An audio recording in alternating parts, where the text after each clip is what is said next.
Citizens of Israel, my brothers and sisters, we are in historic.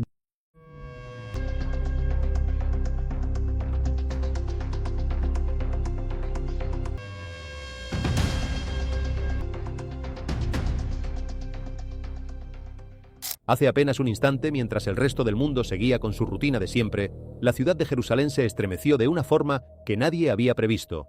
No fue un temblor cualquiera, no fue una de esas sacudidas menores que la región conoce de sobra y que se olvidan al día siguiente. Fue algo distinto, algo que llegó acompañado de sirenas repentinas, de un aire cargado de tensión que ya venía creciendo desde hacía semanas por toda la zona, y de un rugido profundo, sordo, que pareció brotar desde las mismísimas entrañas de la tierra, justo debajo de la explanada donde durante milenios se levantó el corazón espiritual de un pueblo entero. Y quiero que entiendas una cosa antes de seguir. Esto que te estoy contando no es un recuerdo, no es una historia antigua guardada en un libro polvoriento. Esto está ocurriendo ahora mismo, mientras tú y yo respiramos. Por debajo de todo el ruido político, por debajo de los titulares que hablan de fronteras, de ejércitos y de amenazas, hay algo mucho más profundo y mucho más difícil de explicar que se está desperezando lentamente. Los canales internos de seguridad transmitieron una frase que heló la sangre de quienes la escucharon. El santuario vuelve a estar en nuestras manos. Y mientras los altos mandos se movían nerviosos entre pantallas y coordenadas, sobre el terreno pasaba algo que ningún manual militar contempla. Ancianos de barba blanca corrían hacia las piedras milenarias, pero no huían del peligro, no buscaban refugio. Corrían para arrodillarse frente a esos muros antiquísimos y ponerse a orar, como si supieran, en lo más hondo de su alma, que aquel momento llevaba esperándolos toda la vida. Y ahí está el primer detalle que debería hacerte pensar. Cuando la tierra tiembla, el instinto de cualquier ser humano es huir, ponerse a salvo, alejarse del peligro. Es lo que llevamos grabado en la sangre desde que existimos. Y sin embargo, aquellos ancianos hacían justo lo contrario. Corrían hacia el epicentro, hacia el mismísimo lugar que temblaba, con los ojos llenos de lágrimas y una mezcla imposible de temor y de alegría en el rostro. Porque para ellos aquello no era una catástrofe. Era una cita concertada hace miles de años, anunciada por profetas cuyos huesos son ya polvo, y a la que por fin, después de tantas generaciones de espera, alguien iba a acudir. Habían escuchado esas promesas desde niños, se las habían contado sus padres y los padres de sus padres, y siempre en un tiempo lejano, siempre en un algún día, y de pronto, aquel algún día era hoy, era ahora, era este temblor bajo sus pies. Y quiero que te hagas una pregunta muy sencilla, porque de ella depende todo lo que viene después. ¿Y si ellos tuvieran razón? ¿Y si toda esa gente que corre a arrodillarse, en lugar de correr a esconderse, no estuviera actuando por ignorancia ni por fanatismo, sino porque saben algo que el resto del mundo se ha empeñado en olvidar? Vivimos en una época que se ríe de estas cosas, que las mete todas en el mismo cajón de la superstición y cierra la tapa con llave. Nos han enseñado que el universo es frío, mudo y sin propósito, que las coincidencias son solo coincidencias, y que quien ve señales donde otros ven casualidad está engañándose a sí mismo. Puede ser, pero ¿y si no? ¿Y si durante todo este tiempo hubiéramos estado tan ocupados demostrando que nada significa nada que nos hubiéramos vuelto incapaces de reconocer el momento más importante de la historia justo cuando por fin ha llegado? Quédate conmigo hasta el final, porque lo que vas a ver a continuación no te va a dejar seguir mirando hacia otro lado. Los sensores colocados alrededor del lugar sagrado empezaron a arrojar lecturas que no tenían ningún sentido. Cifras anómalas, imposibles, que hacían dudar a los técnicos de si sus propios equipos estaban averiados. Porque la estructura de aquellas piedras, que llevan miles de años inmóviles, soportando el peso del tiempo sin moverse un solo milímetro, de pronto parecían estar cambiando, vivas, en movimiento. Esto no es un fenómeno común, no es una noticia más que puedas dejar pasar y olvidar. La ciencia moderna, con toda su arrogancia y todos sus instrumentos, se ha quedado literalmente sin palabras. Un secreto sepultado durante 2500 años está despertando por fin, listo para salir de las sombras y mostrarse a plena luz. Y déjame decirte algo directamente a ti, que estás del otro lado de la pantalla. Si sientes, aunque sea con una pequeña punzada en el pecho, que no llegaste a este video por casualidad, que algo te trajo hasta aquí en este preciso instante, entonces detente un segundo. Deja tu me gusta y suscríbete al canal ahora mismo, porque lo que viene a continuación no vas a quererlo perder.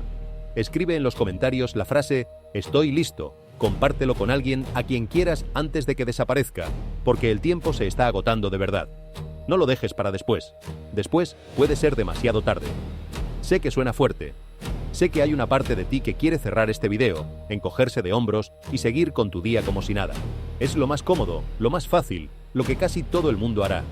Pero hay otra parte de ti, más callada, más honesta, que siente que algo está cambiando en el aire, que estos últimos tiempos han tenido un color distinto, un peso distinto, como si el mundo estuviera conteniendo la respiración a la espera de algo enorme. A esa parte de ti es a la que le hablo, no a la que quiere distraerse, sino a la que quiere entender. Quédate, escucha hasta el final. Y si al terminar piensas que todo esto no era más que una historia, no habrás perdido nada. Pero si resulta que era verdad, si resulta que las señales eran reales, entonces habrás ganado lo único que de verdad importa: haber estado atento cuando el resto dormía. Para entender de qué estamos hablando en realidad, tenemos que volver la mirada hacia un punto muy concreto: la Puerta Oriental. Es la más antigua de todas las entradas que conducen a la explanada sagrada de Jerusalén, la puerta que mira directamente hacia el nacimiento del sol. Hace más de 2500 años, un profeta llamado Ezequiel anunció algo que en su época debió sonar a locura. Dijo que esa puerta permanecería cerrada, sellada, silenciosa, y así fue. Pasaron los siglos, cayeron imperios enteros, y en el año 1541, un poderoso sultán llamado Solimán mandó tapiarla con bloques de piedra descomunales. Pero no se conformó con eso. Como si temiera algo que ni él mismo podía nombrar, ordenó levantar un cementerio justo delante de la puerta, convencido de que ninguna presencia sagrada se atrevería a cruzar por encima de las tumbas. Durante generaciones enteras, los escépticos se rieron de aquella vieja profecía. La llamaron mito, superstición, cuento para crédulos. Y entonces llegó el año 1969. Después de una temporada de lluvias intensas, el terreno cedió, y un arqueólogo llamado James Fleming cayó dentro de una fosa de más de 2,5 metros de profundidad que se había abierto de golpe. Cuando encendió su linterna temblando, con el corazón en la garganta, lo que iluminó le cortó la respiración. Debajo de la puerta tapiada, allí, intacto, escondido durante incontables generaciones, había un umbral antiquísimo, una entrada perfectamente conservada que, según todos los indicios, se remontaba nada menos que al primer templo, el de Salomón. Pero lo verdaderamente perturbador vino después. Las autoridades, en cuanto se enteraron, se movieron con una rapidez que no encaja con ningún hallazgo arqueológico normal. En menos de 24 horas rellenaron la fosa con hormigón, la sellaron, la borraron del mapa. Y un informe geológico que jamás debió salir a la luz hablaba de todo un sistema de cámaras subterráneas de una sofisticación asombrosa. La pregunta se cae de madura. ¿Qué era aquello que tenían tantísima urgencia por ocultarle al mundo entero? Detente un momento a pensar en la rapidez de aquella maniobra. Un hallazgo arqueológico de semejante magnitud, un umbral perfectamente conservado que se remonta a los tiempos del primer templo, debería haber sido la noticia del siglo. Debería haber traído a cientos de expertos de todos los rincones del planeta, cámaras, periodistas, equipos de excavación trabajando durante años con pinceles y cepillos, documentando cada centímetro con un cuidado casi religioso. Así funciona la arqueología. Así se trata un tesoro de la humanidad. Y sin embargo, aquí ocurrió justo lo contrario. Aquí la respuesta fue el silencio, el hormigón y la prisa. En menos de un día, aquello que había permanecido intacto durante milenios volvió a quedar enterrado, esta vez de forma deliberada, por manos humanas. ¿Qué clase de descubrimiento provoca que quienes lo encuentran corran a taparlo en lugar de mostrarlo con orgullo? Solo hay una respuesta lógica: uno que asusta, uno que amenaza con derribar todo aquello que creíamos tener bajo control. Y es que la Puerta Oriental nunca fue una puerta cualquiera.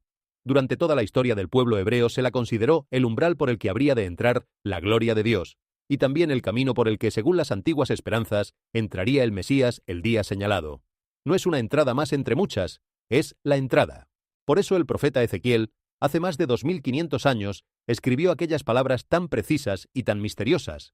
Vio cómo la gloria del Señor entraba en el santuario justo por la puerta que mira al oriente, y después escuchó que esa puerta permanecería cerrada, que nadie volvería a cruzarla, porque por ella había pasado el Señor.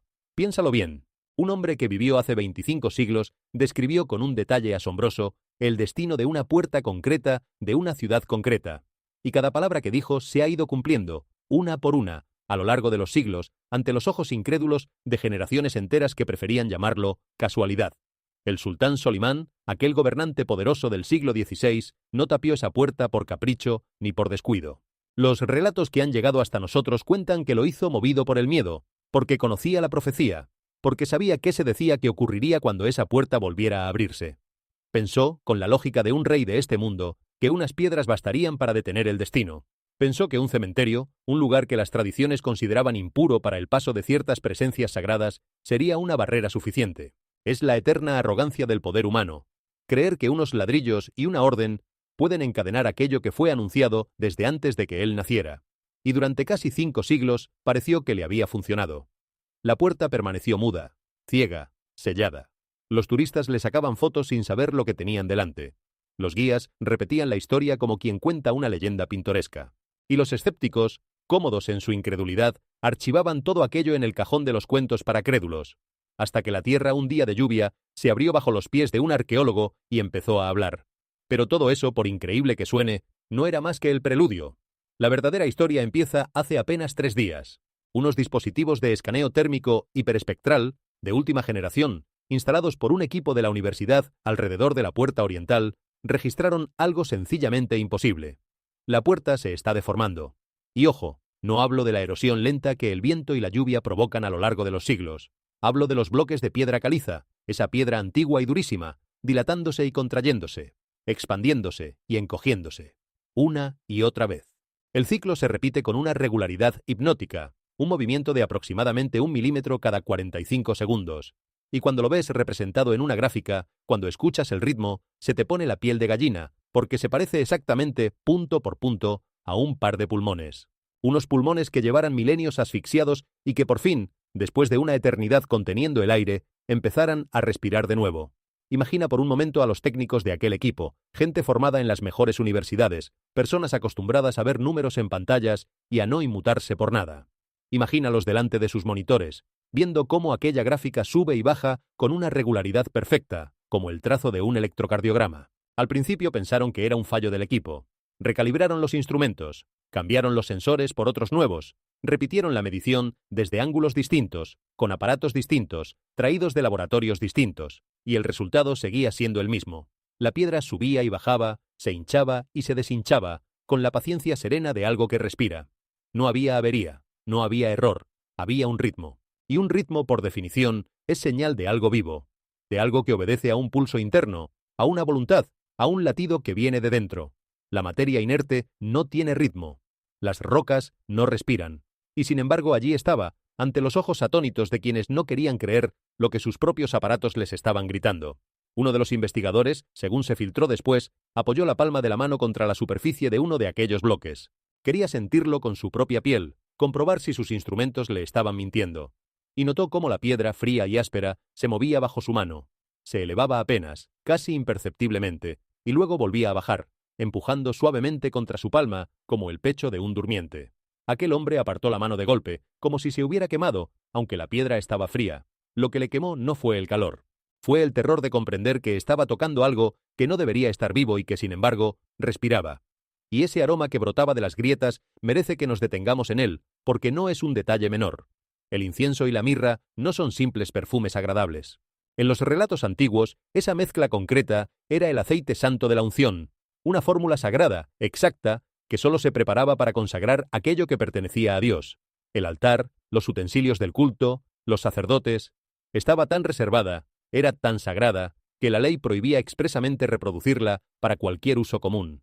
Y ese perfume, precisamente ese y no otro, es el que hoy sale empujado hacia afuera desde el interior de una roca que nadie ha abierto en siglos, como si en algún lugar profundo, más allá de la piedra sellada, se hubiera vuelto a encender el altar, como si alguien del otro lado hubiera comenzado de nuevo la ceremonia interrumpida hace 3000 años.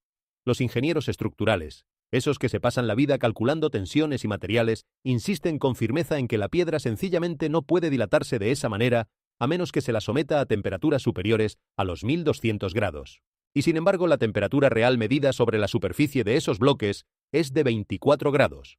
Una temperatura completamente normal, agradable incluso, la de cualquier tarde apacible. No hay fuego, no hay calor, y aún así la piedra respira. Y esta contradicción es la que vuelve locos a los expertos, porque la ciencia funciona con reglas, con leyes que se cumplen siempre, en todas partes, sin excepción. Si la piedra se dilata, tiene que haber calor. Es física básica, de las primeras cosas que se aprenden. No es una opinión, no es una teoría discutible, es una ley que se ha comprobado millones de veces. Y sin embargo aquí tenemos una piedra que se dilata a 24 grados, a temperatura ambiente, sin ninguna fuente de calor a la vista. Es como ver caer un objeto hacia arriba, como ver hervir el agua fría, como ver una sombra sin nada que la proyecte. Rompe una regla que se creía inquebrantable. Y cuando una regla que se creía inquebrantable se rompe delante de tus ojos, solo caben dos posibilidades. O la regla estaba incompleta, o estás ante algo que no pertenece al ámbito que la regla gobierna. Ante algo que viene de otro lugar, de otro orden de realidad, de un plano donde nuestras leyes son apenas la superficie de algo mucho más profundo. Los ingenieros midieron una y otra vez, buscando el error, buscando la fuente de calor oculta, el fallo en los sensores, la explicación que los devolviera a su mundo ordenado. No la encontraron. La piedra seguía fría al tacto y viva en movimiento. Y con cada medición fallida, con cada intento de encajar lo imposible dentro de lo posible, iban comprendiendo, muy a su pesar, que no estaban ante un problema de ingeniería. Estaban ante un misterio. Y hay una diferencia enorme entre esas dos cosas. Un problema se resuelve. Un misterio se contempla, con humildad y a veces con temor. Cuando algunos investigadores se atrevieron a acercarse a menos de 1 metro de la puerta, escucharon algo que ninguno supo cómo describir del todo. Una especie de viento que soplaba al revés.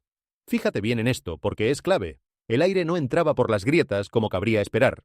El aire salía, brotaba, empujaba hacia afuera desde el interior de una roca sellada, cerrada a cal y canto durante siglos. Y con ese aliento venía además un aroma, una fragancia intensa, penetrante, inconfundible. El perfume puro del incienso mezclado con la mirra. Exactamente, hasta el último matiz, el mismo aceite sagrado de la unción que se empleaba en las ceremonias más solemnes del templo de Salomón, hace 3000 años. La ciencia, fiel a su costumbre, se apresura a explicarlo. Simple liberación de gases, dicen, provocada por la presión de las placas bajo tierra. Muy bien, pero que alguien me explique cómo la presión de unas placas tectónicas es capaz de fabricar, con una precisión perfecta, el aroma ritual exacto que usaban unos sacerdotes hace 3 milenios. Cómo la geología ciega y sin memoria reproduce una fórmula sagrada que solo existía en los libros antiguos. No cuadra. No hay manera de que cuadre. Logramos ponernos en contacto con alguien que, por razones que enseguida entenderás, prefiere permanecer en el anonimato. Lo llamaremos Dr. Arthur Harrison, un especialista en el estudio de los movimientos de la Tierra que durante años trabajó para el Servicio Geológico del país. Este hombre, arriesgándolo todo, colocó a escondidas unos sensores geoacústicos de altísima sensibilidad en la base misma de la puerta. Cuando leyó los resultados, estuvo a punto de desmayarse allí mismo. La máquina registraba unas vibraciones constantes, persistentes, que latían a una frecuencia fija y perfectamente estable. Exactamente 72 pulsaciones por minuto. 72. Detente a pensarlo. Esa no es la frecuencia aleatoria y caótica de un terremoto. Esa no es la vibración desordenada de una falla que se mueve. 72 pulsaciones por minuto es, ni más ni menos, el ritmo exacto en reposo de un corazón humano, adulto y sano. Un corazón que late tranquilo, sereno, pero vivo. Y déjame que te haga entender por qué este dato, tan simple en apariencia, es tan demoledor. Un terremoto no tiene ritmo. La Tierra, cuando se mueve, lo hace de forma caótica, desordenada, imprevisible, sacudidas bruscas, réplicas irregulares, temblores que van y vienen sin ningún patrón. Nunca, jamás, en toda la historia de la sismología, se ha registrado que el subsuelo lata a una frecuencia constante, fija, sostenida durante horas, como un metrónomo. Eso no existe en la naturaleza de las rocas. Un pulso regular es la firma inconfundible de la vida, de un organismo con un corazón que bombea. Y aquí, bajo la puerta oriental, había exactamente eso. Un pulso, no de la Tierra en general, sino de aquel punto concreto, de aquella puerta sellada, como si toda la montaña se hubiera convertido en el pecho de un gigante dormido y aquel latido fuera la prueba de que estaba a punto de abrir los ojos. Y todavía queda por explicar la magia de ese número. 72. La medicina te dirá que ese es el ritmo cardíaco en reposo de un adulto sano, ni acelerado por el miedo, ni ralentizado por el sueño, sino en perfecto equilibrio, sereno, dueño de sí mismo. Pero es que además en la tradición mística hebrea, 72 es el número de letras del nombre inefable de Dios. Ese nombre que, según se cree, contiene el poder mismo de la creación, el nombre con el que fue hecho el universo entero. Que la puerta lata precisamente a 72, uniendo en una sola cifra el pulso de la carne humana y el nombre secreto del Creador, es una coincidencia tan enorme, tan cargada de sentido, que cuesta seguir llamándola coincidencia sin que se te tuerza el gesto. Es como si la propia Tierra estuviera pronunciando ese nombre, una y otra vez, latido a latido, sílaba a sílaba, esperando a que alguien la escuche y lo entienda. El Dr. Harrison, según cuenta la grabación filtrada, pasó horas sentado junto a sus instrumentos aquella noche, incapaz de moverse, incapaz de irse a dormir. Cada vez que el latido crecía un poco más, cada vez que se volvía un poco más fuerte y un poco más nítido, él anotaba la hora con manos temblorosas.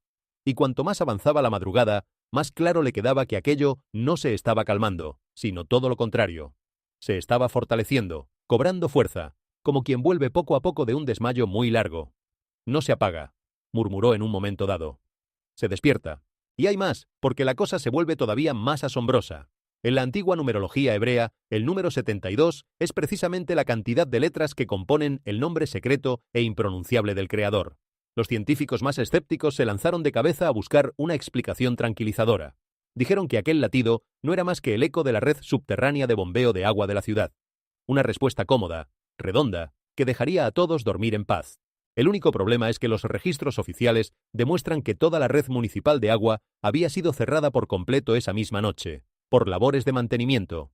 No corría ni una sola gota bajo tierra. Y sin embargo el latido continuaba, rítmico, pausado, inquebrantable y creciendo en intensidad con cada hora que pasaba. Ya no se comporta como una roca, susurró el propio Dr. Harrison en una grabación de audio que acabó filtrándose. Se comporta como un ser vivo que está despertando. Y créeme, esa ni siquiera es la parte más estremecedora de toda esta historia. Porque mientras la puerta oriental respiraba allá abajo, el cielo sobre Jerusalén se transformó de golpe en una auténtica pesadilla viviente. Ayer, a primera hora de la tarde, los meteorólogos habían pronosticado un cielo completamente despejado, sin una sola nube, con una humedad moderada. Un día perfecto. Y sin embargo, en apenas 180 segundos, en el tiempo que tú tardas en leer un par de párrafos, unas nubes negras como el carbón, densísimas, imposiblemente pesadas, se materializaron justo encima de la ciudad vieja. No llegaron desde el horizonte, no se fueron formando poco a poco como manda la naturaleza. Aparecieron ahí, directamente, sobre el casco antiguo, como si alguien las hubiera colocado a propósito. Y entonces cayó la tormenta. Una tormenta de granizo devastadora, sin ningún precedente en los últimos 100 años, que golpeó sin dar el menor aviso. Bloques de hielo del tamaño de una toronja que pesaban cerca de 700 gramos cada uno se desplomaron desde las alturas a una velocidad de vértigo. Los cristales de los edificios modernos estallaron y se convirtieron en polvo. Las lonas de los mercados antiguos, esas que llevan décadas dando sombra a los comerciantes, quedaron hechas jirones en segundos. El aire se llenó de gritos de terror. La gente corría desesperada buscando cualquier refugio, cualquier hueco donde meterse. Los meteorólogos, apurados, lo etiquetaron enseguida como una supercelda muy localizada, provocada por cambios climáticos bruscos y repentinos. Es la explicación de siempre. Pero yo te pregunto, ¿cómo es posible que una supercelda gigantesca surja de la nada, del aire limpio y seco, en apenas 3 minutos, y encima sobre una franja tan estrecha, de no más de unos pocos kilómetros cuadrados, encuadrando con precisión milimétrica justo la explanada sagrada, y nada más que la explanada sagrada? La tormenta parecía tener puntería. Los relatos de quienes lo vivieron son estremecedores. Comerciantes que llevaban toda la vida en aquellos mercados juraban no haber visto nunca nada semejante, ni siquiera parecido. Uno de ellos contaba, con la voz todavía temblando, cómo el cielo pasó de un azul luminoso a una negrura absoluta en el tiempo que tardó en cerrar la persiana de su puesto. Otro describía el sonido del granizo golpeando los tejados como el redoble de 1000 tambores de guerra, un estruendo tan denso que no se oía ni el propio grito. Madres corriendo con sus hijos en brazos, ancianos cubriéndose la cabeza con lo primero que encontraban, turistas atónitos que ni siquiera comprendían lo que estaba pasando.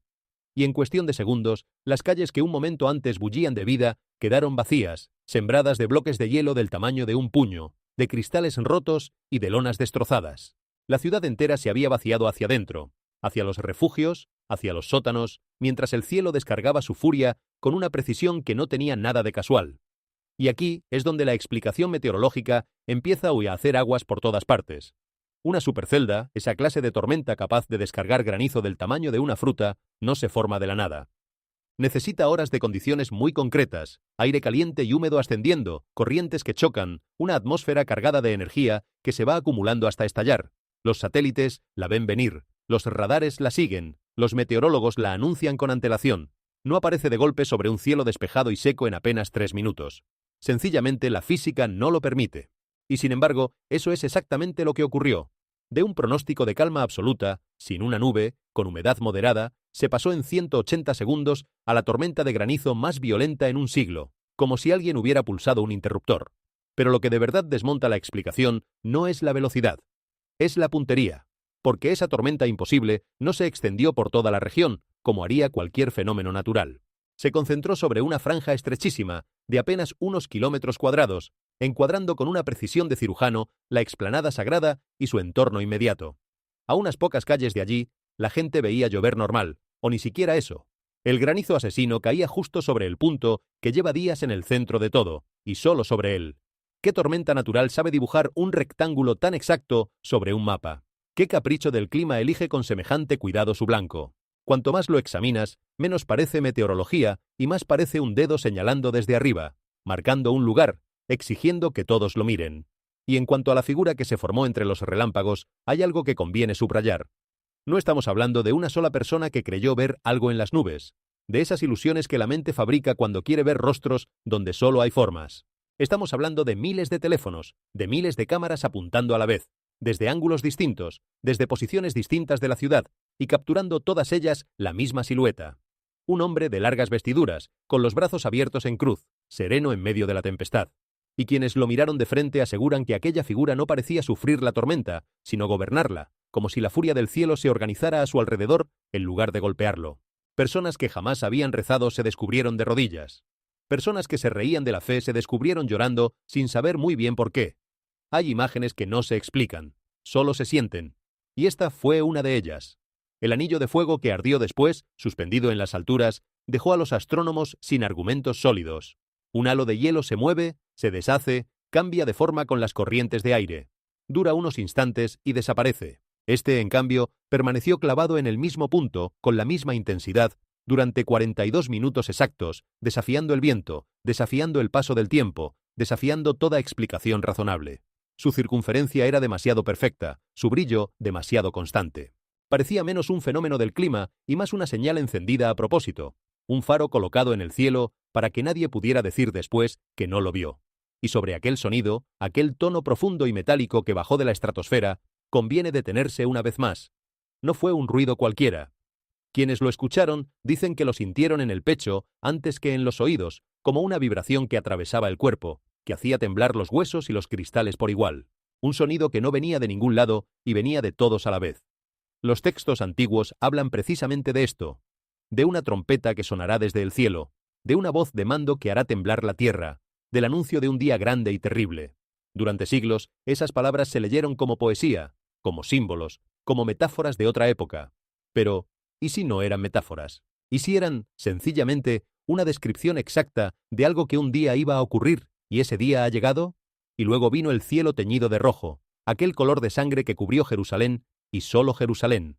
Ese es quizá el detalle más difícil de explicar de todos, porque si se tratara de un simple fenómeno de dispersión de la luz, un atardecer intenso, ese mismo rojo tendría que haberse visto también en las ciudades vecinas, a pocos kilómetros de distancia, bajo el mismo sol y el mismo aire. Y sin embargo, mientras Jerusalén ardía de un carmesí imposible, las poblaciones de la costa vivían un anochecer perfectamente corriente, dorado y tranquilo. El rojo se detuvo, exacto, en el perímetro invisible que rodea a la ciudad santa, como si una mano hubiera trazado una frontera en el cielo, como si el mensaje fuera solo para un lugar, como si aquella tarde el cielo entero se hubiera puesto de luto, o se hubiera vestido de guerra, sobre el corazón mismo del mundo. Y cuando pones todos estos elementos uno al lado del otro, el granizo imposible, la figura entre los relámpagos, el anillo de fuego que no se apaga, las trompetas que bajan del cielo, el rojo de sangre encerrado en un perímetro exacto, y comprendes que todo eso ocurrió en una sola tarde, sobre un solo lugar, la piel se te pone de gallina. Porque no es que haya pasado una cosa rara, es que han pasado todas a la vez, encadenadas, coreografiadas, como los actos de una misma obra que alguien lleva mucho tiempo preparando. Y esa obra tiene un guión antiquísimo, escrito hace milenios en unas páginas que la mayoría de la gente ni siquiera ha leído. Las mismas páginas que hablan de señales en el sol y en la luna, de fuego y de trompetas, de un cielo que se enrolla como un pergamino. Ya no suena a literatura de otra época. Suena a crónica de lo que está pasando esta misma semana. Por eso, mientras los expertos salen a la televisión a repartir explicaciones tranquilizadoras, una para cada fenómeno, con la esperanza de que la gente se calme y siga con su vida, algo dentro de millones de personas se niega a tragarse ese cuento. No porque sean ingenuos, sino precisamente porque no lo son. Porque cualquiera con un poco de honestidad entiende que 5 explicaciones separadas para 5 milagros simultáneos, todos apuntando al mismo sitio, ya no son ciencia, son el esfuerzo desesperado de no querer ver lo evidente.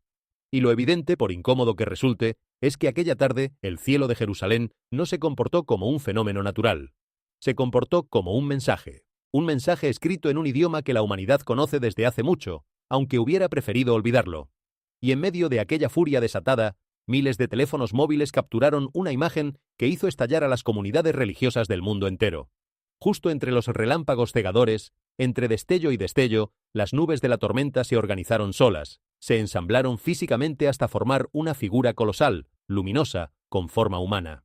Incontables testigos juraron, y lo siguen jurando, haber visto la silueta de un hombre de largas vestiduras, con los brazos completamente abiertos, en ese gesto tan reconocible, tan grabado en la memoria de la humanidad, la imagen clásica de Jesucristo. Y a su alrededor, según los mismos testigos, se distinguían unas presencias aladas que recordaban a los querubines descritos en los textos sagrados. Gente que jamás había pisado una iglesia se quedó paralizada, con el teléfono temblándole en la mano, sin poder apartar la vista de aquella aparición que dominaba el cielo.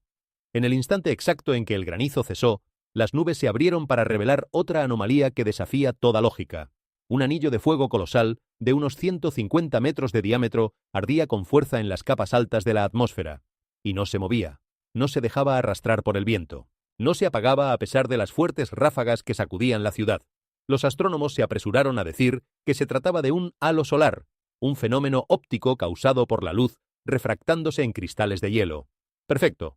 Pero ¿qué clase de refracción atmosférica permanece clavada, inmóvil, exactamente en el mismo punto, durante 42 minutos y 18 segundos, ya entrada la tarde, cuando la luz cambia a cada momento? Duró demasiado.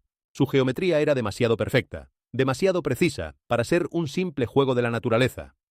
Y después llegó el sonido. Y no era un trueno. Quien lo escuchó lo sabe. Aquello no tenía nada que ver con una tormenta. Era un tono profundo, resonante, metálico, que retumbó durante minutos enteros sin apagarse.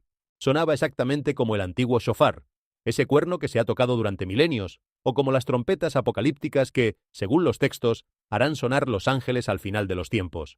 El sonido no venía de ningún altavoz, no venía de ningún punto de la ciudad. Bajaba directamente desde lo alto, desde la estratosfera misma, y hacía vibrar los cristales de las ventanas en cada rincón. Abre el libro de Joel, en su capítulo 2, y lee: «Tocad la trompeta en Sión, y dad la voz de alarma en mi santo monte. Tiemblen todos los habitantes de la tierra, porque viene el día del Señor». Y abre también la primera carta a los tesalonicenses. «El Señor mismo, con voz de mando, con voz de arcángel, y con trompeta de Dios, descenderá del cielo». Los especialistas en sonido de uno de los institutos tecnológicos más prestigiosos analizaron el espectro de frecuencias de aquel tono, y descubrieron algo que los dejó mudos. El sonido no tenía un punto de origen localizado en el suelo, no salía de un sitio concreto, emanaba de todas las direcciones a la vez, del aire abierto, como si la atmósfera entera hubiera encontrado de repente una voz propia y hubiera decidido hablar. Detente en ese hallazgo, porque es más importante de lo que parece a primera vista. Todo sonido que conocemos tiene un origen. Un altavoz, un instrumento, un motor, un trueno que nace en un punto concreto del cielo y se expande desde ahí. Por eso podemos localizar de dónde viene un ruido, girar la cabeza hacia él, señalarlo con el dedo. Es física elemental. Pero este tono no tenía origen, no nacía en ningún lugar del suelo ni en ningún punto del aire. Los especialistas midieron y remidieron, buscando la fuente, y siempre llegaban a la misma conclusión imposible. El sonido llegaba de todas partes al mismo tiempo, con la misma intensidad, sin un solo punto de partida. Como si el aire mismo vibrara, como si el espacio entero se hubiera convertido en la membrana de un tambor gigantesco. Eso no debería poder ocurrir. Y sin embargo quedó grabado, medido, documentado. Un sonido sin cuerpo. Una voz sin garganta. Un anuncio que no venía de la Tierra ni de ninguna máquina construida por manos humanas. Y cuando ese mismo tono se escuchó horas después, en capitales muy alejadas entre sí, la coincidencia se volvió sencillamente inexplicable. Porque para que un mismo sonido cubra territorios separados por cientos de kilómetros, al mismo tiempo con la misma frecuencia exacta, harían falta unas condiciones que ninguna tecnología conocida puede crear. No hay altavoz tan grande. No hay emisor tan potente. Y si de verdad hubiera un aparato capaz de semejante hazaña, dejaría un rastro, una señal detectable, una firma que los expertos podrían encontrar y seguir. Aquí no había nada de eso, solo el sonido, limpio, imposible, resonando a la vez sobre ciudades enemigas como si alguien, desde muy arriba, estuviera convocando a todos los pueblos a la vez, a un mismo juicio, a una misma cita, a una misma hora señalada. Cuando cayó el crepúsculo, el cielo de Jerusalén no se tiñó del habitual violeta profundo de cada anochecer. En su lugar, se manchó de un rojo intenso, vívido, sobrecogedor. Un rojo que, según todos los que lo vieron, se parecía exactamente a la sangre fresca. La dispersión de la luz, dirá la ciencia, esa carta que siempre se saca de la manga para calmar los ánimos. Pero entonces, ¿por qué la saturación del color era 3 veces más intensa que la de cualquier atardecer jamás registrado? ¿Y por qué aquel rojo de sangre se mostraba única y exclusivamente dentro del perímetro que rodea Jerusalén, mientras que ciudades vecinas de la costa disfrutaban esa misma tarde de un anochecer completamente normal, con sus tonos dorados y anaranjados de siempre? El libro del Apocalipsis, en su capítulo 6, lo describe con estas palabras: el sol se puso negro como tela de cilicio, y la luna se volvió toda como sangre. La convergencia simultánea, en una sola tarde, de un granizo imposible, una aparición luminosa, un anillo de fuego, unas trompetas celestiales y un cielo de sangre. Todo junto, todo a la vez. El mundo está orando en este momento, porque en el fondo todos saben una cosa: esto no es mal tiempo, esto no es un capricho del clima, esto es un ultimátum, y quiero que te fijes en algo sobre todas estas señales juntas. Por separado, cada una de ellas podría explicarse, con más o menos esfuerzo, con más o menos malabarismo.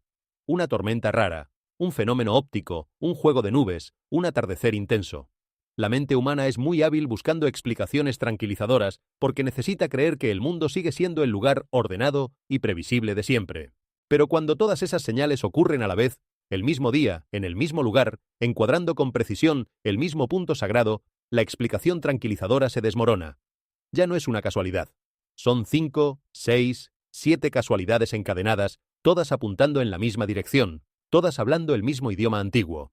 Y en algún momento seguir llamando casualidad a todo eso deja de ser prudencia científica y empieza a ser simple negación, el gesto de quien cierra los ojos para no ver lo que tiene delante. Los textos antiguos ya habían descrito esta escena con una exactitud que pone la piel de gallina. Hablaron de un sol que se oscurecería, de una luna que se volvería como sangre, de señales en el cielo y en la tierra, de trompetas resonando, de la creación entera estremeciéndose ante la cercanía de un día grande y temible. Durante siglos, esas páginas se leyeron como poesía apocalíptica, como imágenes exageradas de mentes de otra época.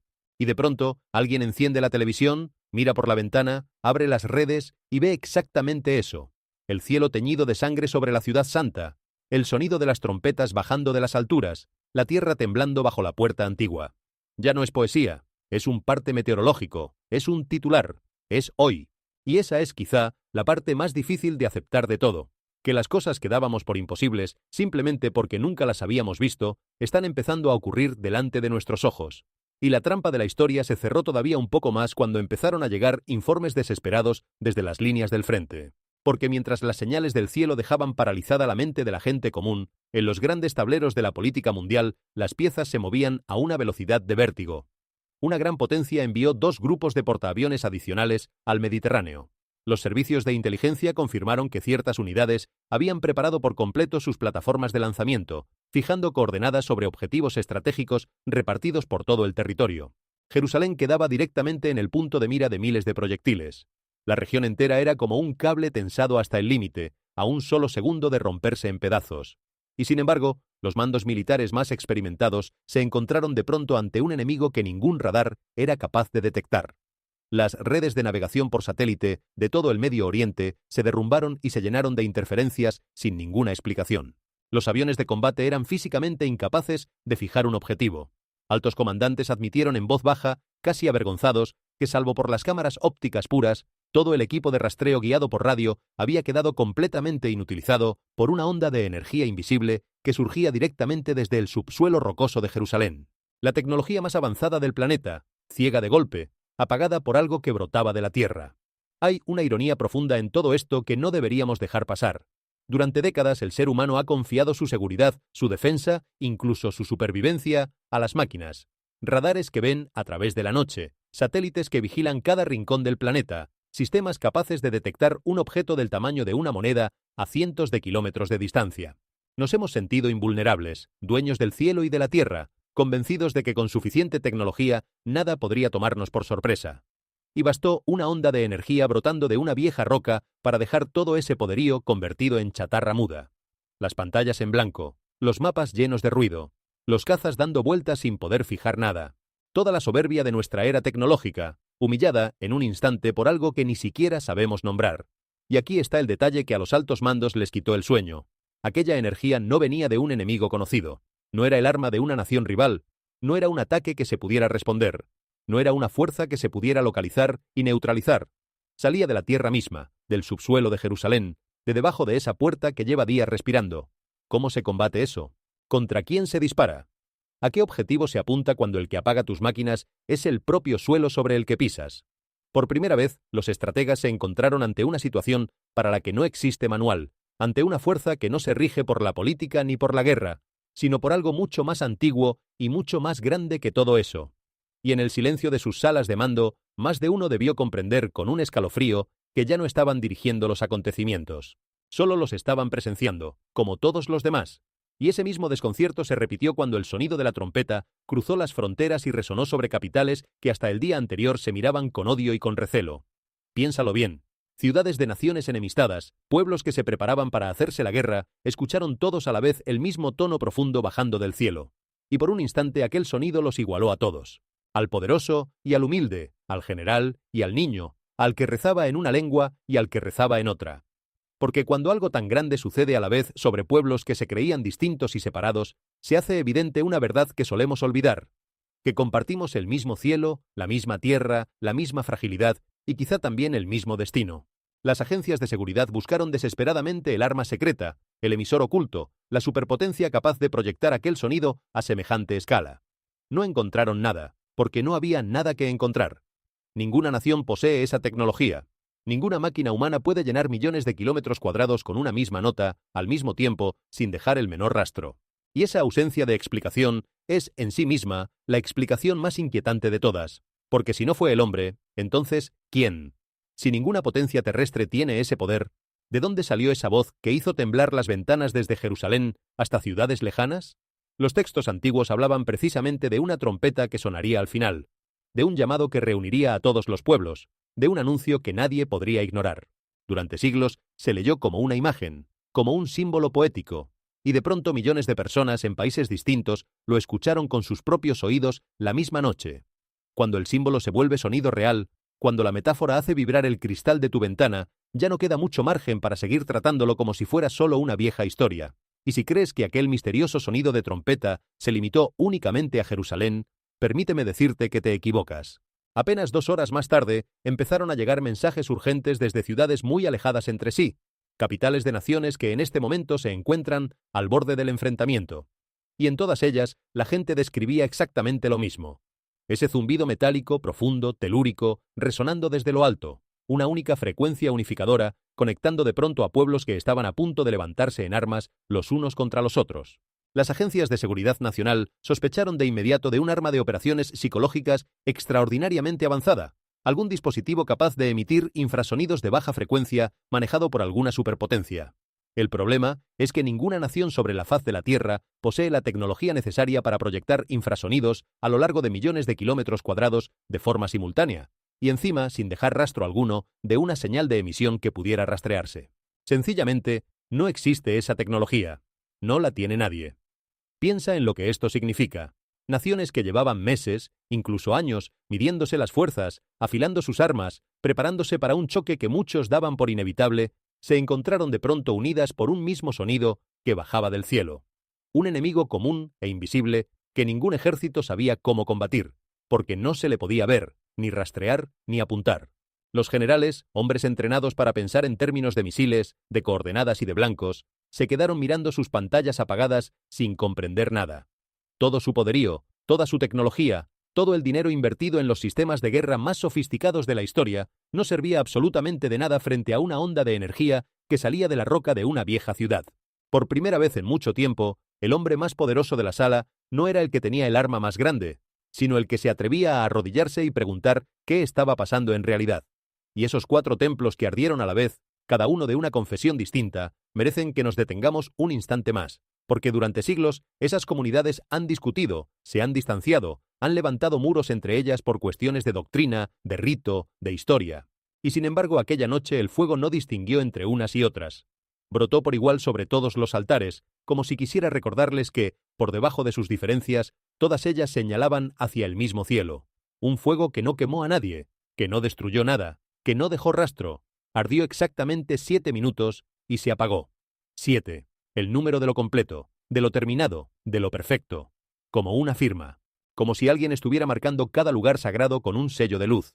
Los bomberos que acudieron no daban crédito a lo que encontraban, o mejor dicho, a lo que no encontraban.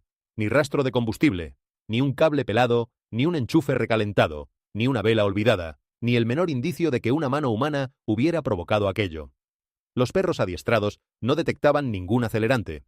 Los análisis no arrojaban ninguna sustancia. Y lo más desconcertante de todo, después del fuego no quedaba nada, ni cenizas, ni hollín, ni la mancha negra que cualquier llama deja siempre sobre la piedra. Como si el fuego hubiera ardido sin consumir, exactamente igual que aquella zarza del relato antiguo que ardía sin quemarse, en la que una voz habló desde las llamas. Un fuego que no destruye no es un fuego natural, es una señal, y que apareciera a la vez en 4 templos de 4 tradiciones distintas, sin ninguna conexión entre ellos, ardiendo todos el mismo número exacto de minutos, descarta cualquier explicación de accidente. Los accidentes no se coordinan. Los accidentes no eligen altares. Los accidentes no se apagan solos al llegar al minuto 7. Y ese detalle del tiempo, 7 minutos justos en cada uno de los 4 lugares, es de esos que erizan la piel cuando uno se detiene a pensarlo. El 7 recorre los textos sagrados de principio a fin como un hilo de oro. 7 días de la creación, 7 lámparas, 7 sellos, 7 trompetas. Es el número de lo completo, de la obra terminada, del descanso tras el trabajo cumplido.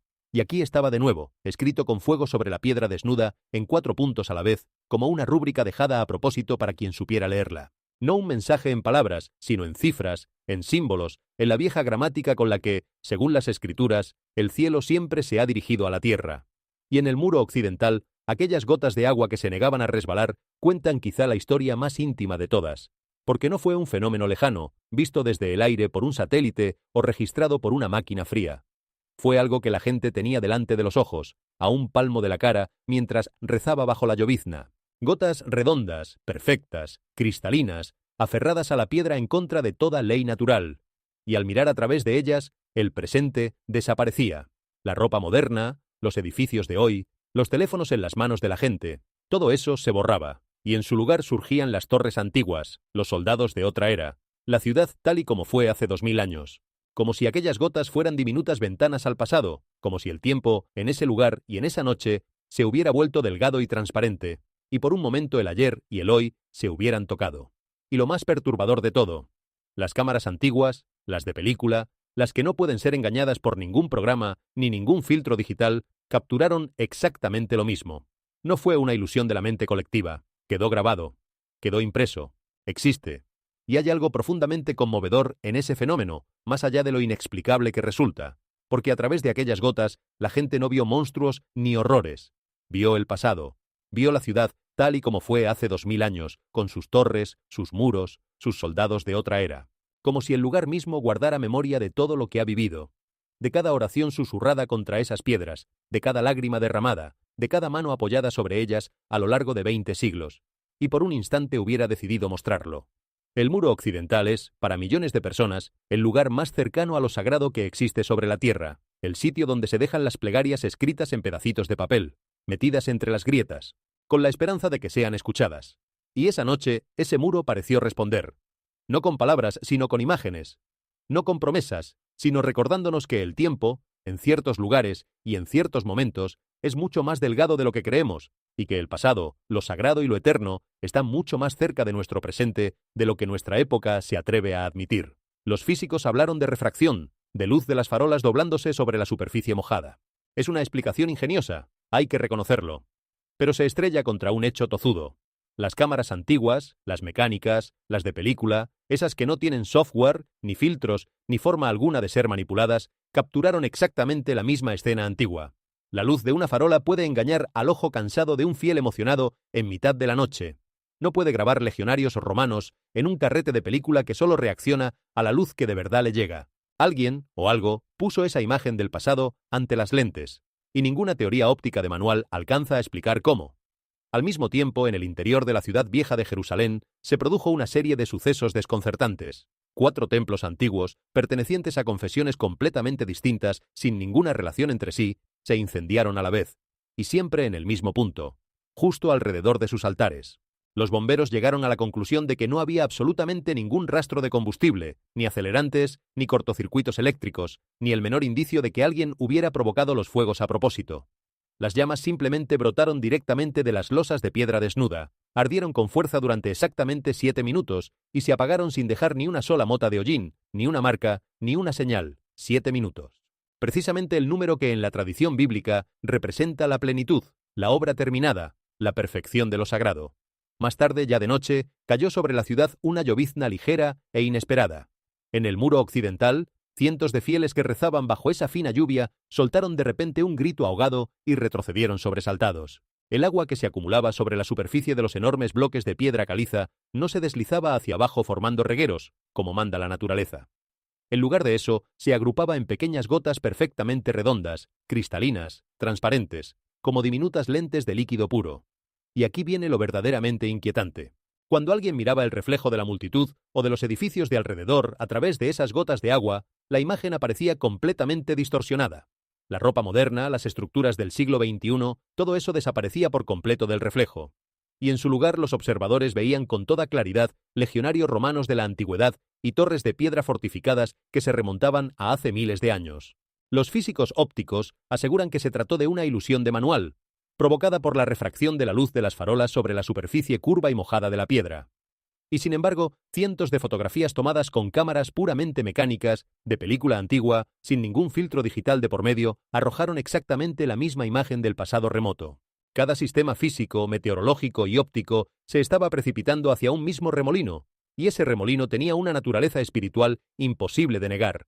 Y cada señal, cada camino, cada profecía convergía con violencia sobre un único punto, el gran portal de la historia humana, la puerta oriental. El verdadero clímax comenzó en el momento en que la tierra física ya no pudo seguir conteniendo la presión de lo invisible. El Monte de los Olivos, esa colina histórica situada justo al este de Jerusalén, frente por frente a la puerta oriental, separada de ella únicamente por el Valle del Cedrón, sufrió de golpe una ruptura geológica descomunal. La grieta medía exactamente 90 metros de longitud. Su profundidad se salía por completo de la escala de los instrumentos de medición convencionales. Sencillamente no llegaban al fondo. Y la fractura corría en una línea perfecta, de este a oeste. Abre el libro del profeta Zacarías, capítulo 14, versículo 4, y lee estas palabras escritas hace muchísimo tiempo. Y se afirmarán sus pies en aquel día sobre el Monte de los Olivos, que está enfrente de Jerusalén al oriente. Y el Monte de los Olivos se partirá por en medio, de este a oeste, formando un valle muy grande. Los geólogos del gobierno se apresuraron a emitir un comunicado de urgencia. Aquello, dijeron, no era más que el resultado natural de un desplazamiento estructural en el sistema de fallas de la región. Sí, es una explicación científica impecable. Pero, ¿por qué la falla eligió precisamente ese milisegundo exacto para romperse? ¿Por qué apuntó como una flecha perfectamente recta directamente al centro mismo de la puerta oriental? ¿Puede una simple casualidad acertar en un ángulo geométrico con semejante precisión absoluta, milimétrica, justo al lado de la grieta recién abierta en el Monte de los Olivos? La probabilidad de que eso ocurra por azar es tan pequeña que da vértigo pensarla. Y quiero que reflexiones sobre el sentido de esa grieta, porque no es un detalle geológico más. El Monte de los Olivos ocupa un lugar central en las esperanzas más antiguas del pueblo hebreo. Es el lugar donde, según la profecía de Zacarías, se posarán los pies del Mesías el día de su venida, y donde la montaña se partirá en dos, de este a oeste, formando un valle inmenso. Durante 25 siglos, esas palabras se leyeron como una imagen poética, casi imposible de imaginar, literalmente. Cómo se iba a partir una montaña entera en dos mitades limpias, de oriente a occidente. Y sin embargo, ahí está la grieta, corriendo exactamente en esa dirección, exactamente por donde el profeta dijo que correría, exactamente apuntando hacia la puerta por la que se espera que entre el rey. No a un ángulo aproximado, no más o menos por la zona, exactamente, con una precisión que la casualidad no sabe imitar.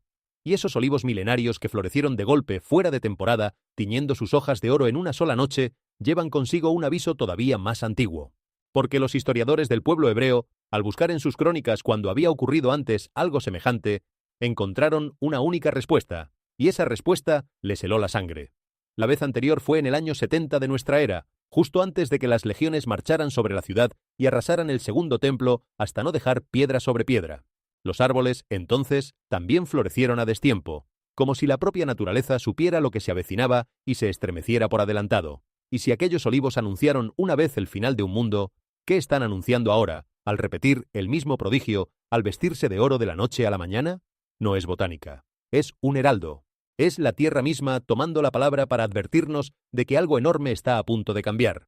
El testimonio de aquel anciano cuidador del cementerio, Ahmad Rashid, tiene además una carga que va mucho más allá de sus palabras.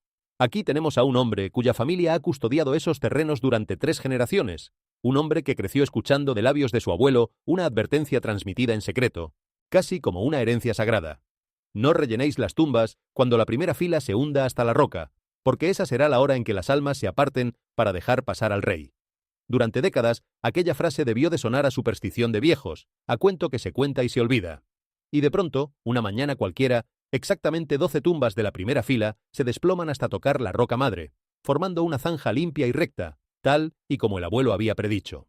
La barrera que un rey levantó para cerrar el paso al Mesías se desmontó sola, en una sola noche, como si el propio suelo hubiera decidido que ya no habría más obstáculos.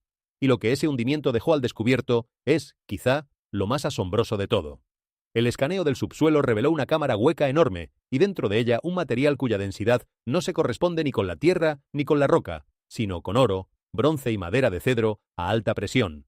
Precisamente los materiales que los textos antiguos describen para el Arca de la Alianza y los objetos sagrados del Templo de Salomón, desaparecidos desde el exilio de Babilonia hace más de 2500 años. Generaciones enteras de aventureros, arqueólogos y soñadores han buscado esos tesoros por medio mundo, en cuevas remotas, en desiertos lejanos, en fondos marinos. Y resulta que quizá estuvieron todo el tiempo aquí, justo debajo de la puerta sellada, a pocos metros de profundidad, esperando pacientemente, en la oscuridad, la hora exacta en que la puerta volviera a abrirse. Como si nunca se hubieran perdido de verdad. Como si solo hubieran estado dormidos, aguardando. Y por si todo esto fuera poco, están esos 144 hombres. Detente a pensar en el número. 144, un número cargado de significado en los textos proféticos, donde aparece una y otra vez asociado a los sellados, a los escogidos, a los que son marcados para una tarea especial. 144 hombres, descendientes por línea paterna del antiguo sacerdocio, que sin conocerse, sin haber hablado jamás entre ellos, repartidos por lugares distintos, cayeron enfermos a la vez con síntomas idénticos, con la misma fiebre exacta, sin rastro de infección alguna, y escucharon todos la misma voz pronunciando las mismas palabras en la lengua antigua. Purificad vuestras vestiduras. El tiempo se ha cumplido. Que un solo hombre tenga una experiencia así podría explicarse de 1000 maneras, pero 144 a la vez, sin contacto, con el mismo mensaje palabra por palabra, eso ya no cabe en ninguna casualidad. Y que el científico ateo que dirigía el estudio, un hombre entregado toda su vida a demostrar que la fe era un engaño, renunciara públicamente a su ateísmo al ver lo que veía, dice más que cualquier gráfica y cualquier informe. A veces la prueba más poderosa no es un dato, sino el hombre que se rinde ante él. Imagina lo que tuvo que pasar por la mente de aquel científico. Toda una vida, décadas de trabajo, de conferencias, de libros, de artículos, dedicada a demostrar con rigor que la fe no era más que un mecanismo de la mente, un consuelo evolutivo, una ilusión útil para soportar el miedo a la muerte. Y de repente, sus propios instrumentos, los mismos que había usado para descreer, le mostraban algo que no encajaba en ninguna de sus teorías. El ADN de aquellos hombres cambiando, reescribiéndose como si respondiera a una orden venida de fuera, de arriba, de algún lugar que su ciencia no contemplaba. Ante una evidencia así, un hombre honesto solo tiene 2 caminos: negar lo que ve para salvar sus creencias, o cambiar sus creencias para honrar lo que ve. Él eligió el segundo. Y renunciar públicamente a lo que has defendido toda tu vida delante de tus colegas, sabiendo que muchos te tomarán por loco, requiere una honestidad y un valor que pocos tienen. Por eso su testimonio pesa tanto. No es el de un creyente que confirma lo que ya creía.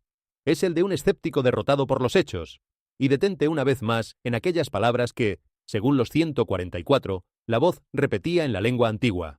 Purificad vuestras vestiduras, el tiempo se ha cumplido. No es una frase cualquiera.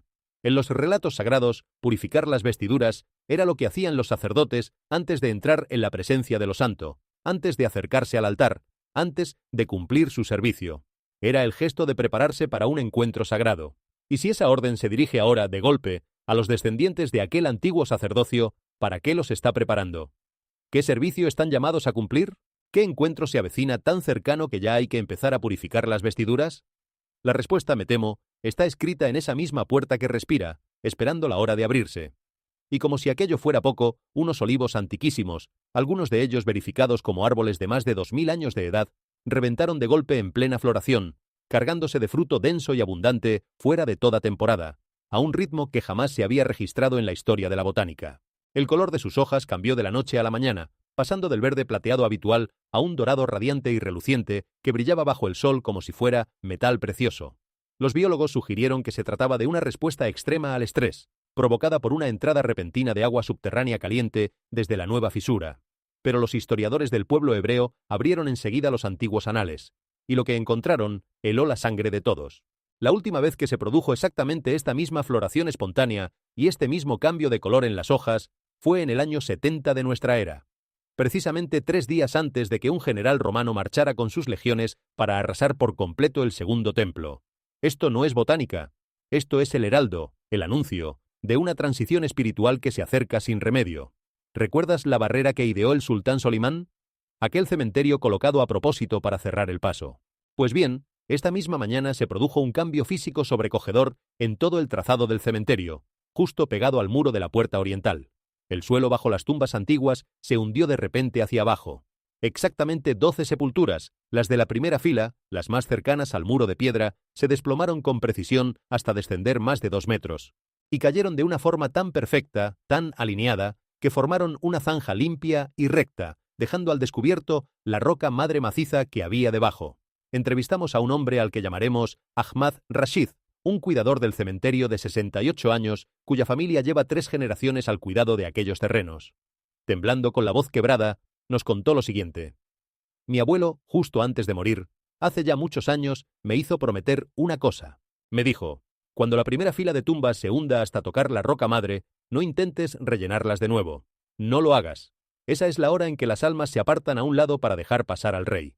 La barrera del cementerio, que se mantuvo firme durante casi 5 siglos, se desmanteló a sí misma en una sola noche, y todavía va más hondo. Un equipo de investigación independiente de una universidad europea utilizó la última generación de radares de penetración terrestre para escanear la zanja recién hundida. Las lecturas digitales fueron confiscadas de inmediato por agentes de seguridad, pero una copia de seguridad de los datos en bruto logró filtrarse.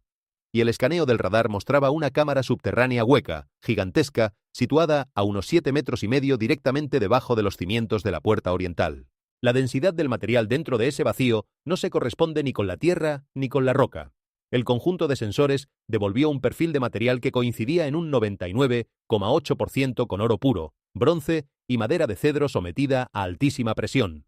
Y aquí es donde se te tiene que erizar la piel.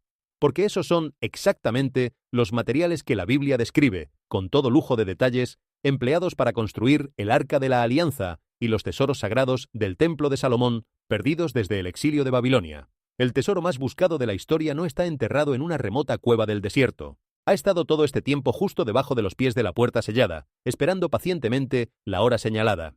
Y fíjate en un detalle que no conviene pasar por alto. La reacción de las autoridades. En cuanto aquel escaneo reveló lo que había bajo tierra, los datos fueron confiscados de inmediato, con la misma urgencia, con el mismo nerviosismo, con el que décadas atrás se rellenó de hormigón la fosa del arqueólogo. Es siempre el mismo patrón. Cada vez que algo asoma bajo la puerta oriental, cada vez que la tierra deja entrever uno de sus secretos, alguien corre a taparlo, a silenciarlo, a borrarlo de los registros. ¿Por qué tanto miedo a un descubrimiento? ¿Por qué tanta prisa por ocultar aquello que debería llenar de asombro y de orgullo a la humanidad entera? Quizá porque comprenden, mejor que nadie, que si esos tesoros son reales, si de verdad están ahí abajo, entonces todo lo demás también es real. Las profecías, las promesas, el día anunciado. Y un mundo entero construido sobre la idea de que nada de eso podía ser verdad, no sabría cómo sostenerse en pie. Que un equipo de investigación de una universidad respetada, con los instrumentos más avanzados que existen, mida una densidad que coincide en más de un 99% con oro, bronce y madera de cedro a presión. Precisamente los 3 materiales que los textos antiguos describen para el objeto más sagrado de la historia. No es un dato que se pueda barrer bajo la alfombra sin más. Uno de esos materiales podría ser casualidad, 2 ya sería sospechoso.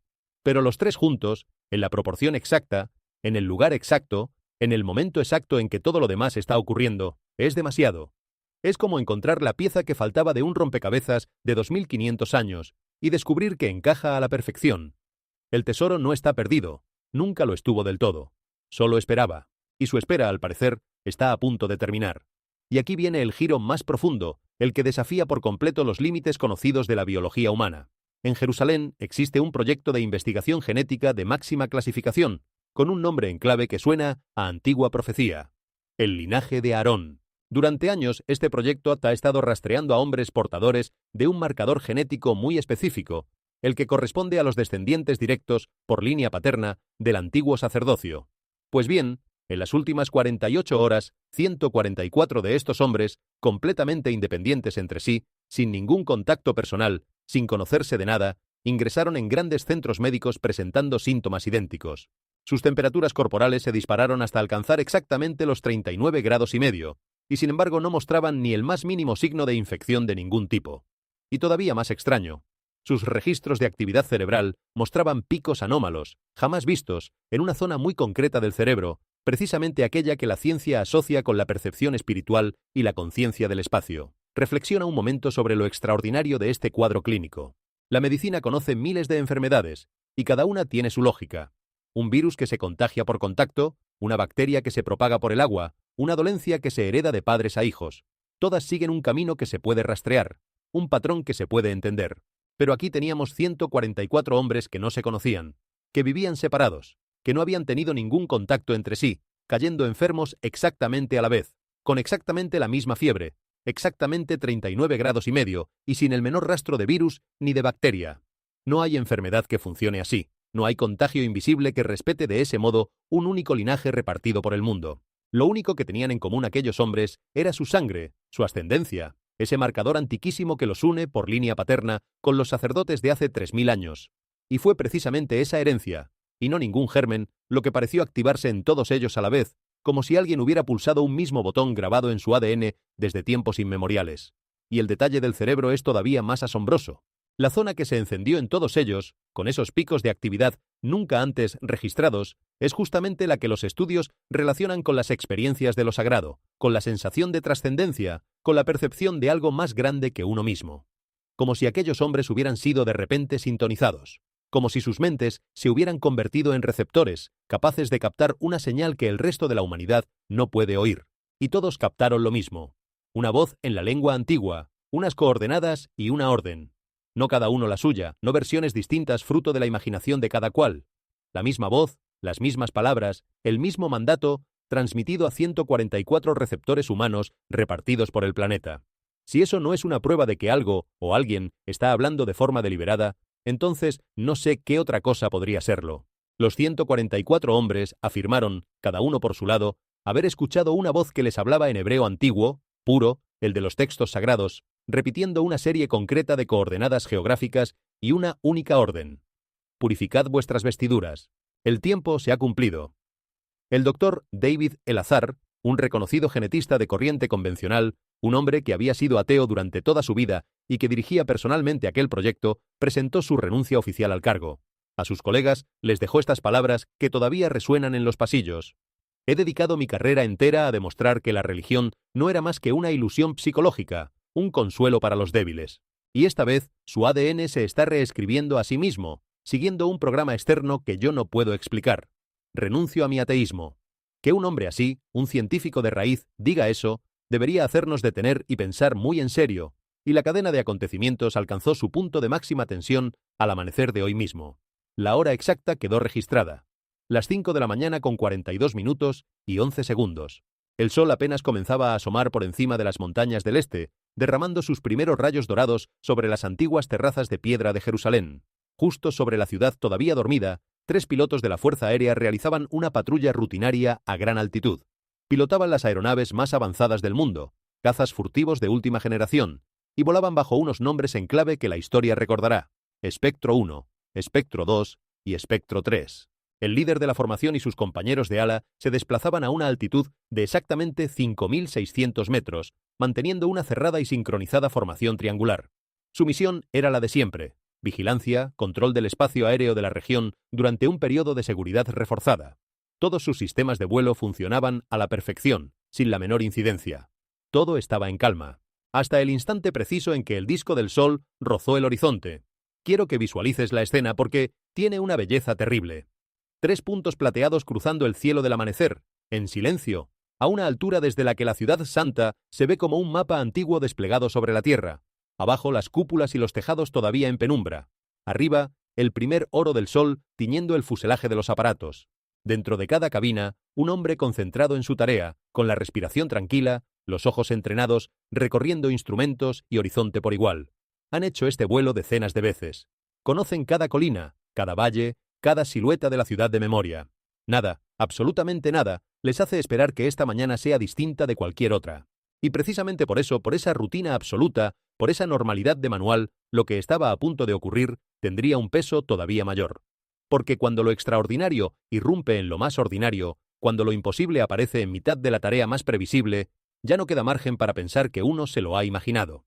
El sol subía despacio por encima de las montañas del este, y su primer rayo, ese que corre de golpe sobre la tierra en cuanto el disco asoma, alcanzó la explanada sagrada justo en el segundo exacto, no un momento antes, no un momento después. En el instante preciso en que la luz tocó el monte, la realidad se rompió. De pronto, la voz de Espectro 1 se quebró en el canal militar seguro. Su respiración se aceleró de golpe y el ritmo de su corazón, que los monitores del control en tierra registran en tiempo real, se disparó al instante. Central. Tenemos una anomalía visual. Confirmen el estado del objetivo sobre el monte.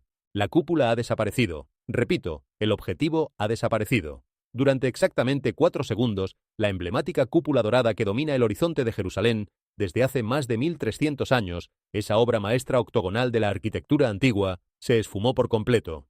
No se desvaneció poco a poco, no se volvió borrosa. Simplemente dejó de existir en el espacio físico, como si nunca hubiera estado allí. Y en su lugar se alzaba una estructura colosal, imponente, de 3 niveles de altura, construida con oro puro y reluciente, y con enormes sillares de piedra tallada. La arquitectura era sobrecogedora, magnífica y a la vez aterradora en su majestad. Tenía amplios atrios exteriores, portones enormes orientados hacia los 4 puntos cardinales, y un santuario central que resplandecía con una luz que parecía venir de dentro. Era, hasta el último detalle, la manifestación literal y arquitectónica del tercer templo, tal y como aparece descrito, estancia por estancia, medida por medida, en el libro de Ezequiel. Los 3 pilotos observaban aquello a través de sus cascos especiales, esos que proyectan los datos de vuelo directamente sobre la retina. No lo veían solo con sus ojos desnudos. Sus sensores de a bordo, los más avanzados del planeta, estaban rastreando activamente aquella nueva estructura, midiéndola, registrándola. Y entonces, en el segundo 4, la imagen volvió a su sitio de un chasquido. El templo dorado se desvaneció en el aire, y la cúpula dorada reapareció sobre el monte, descansando tranquila, como si nunca hubiera pasado nada. 4 segundos. Eso fue todo lo que hizo falta para hacer añicos la realidad de aquellos 3 hombres. En menos de 30 minutos, los 3 cazas recibieron la orden de aterrizar de emergencia en una base aérea del interior. Los pilotos fueron aislados de inmediato, escoltados por personal de seguridad armado hasta una sala subterránea de interrogatorios, excavada muy por debajo de la pista. Les quitaron los trajes de vuelo y les confiscaron las grabadoras de datos. Los ingenieros de software y los programadores de aviónica se lanzaron a analizar la información registrada, y su primera explicación fue rápida, segura de sí misma y notablemente defensiva. Hablaron de un ciberataque patrocinado por algún estado. Sostuvieron que un adversario extranjero había desplegado un sistema de proyección holográfica de altísima sofisticación, montado en el espacio, un arma teórica diseñada para proyectar imágenes tridimensionales hiperrealistas sobre una zona concreta con el fin de provocar disturbios civiles y religiosos a gran escala. Es una proyección, declaró uno de los analistas jefe durante la reunión a puerta cerrada. Una ilusión de luz visible creada mediante manipulación láser a gran altitud. Una explicación perfecta, tranquilizadora, completamente racional. Y absolutamente equivocada. Porque aquí está la física que nadie pudo explicar.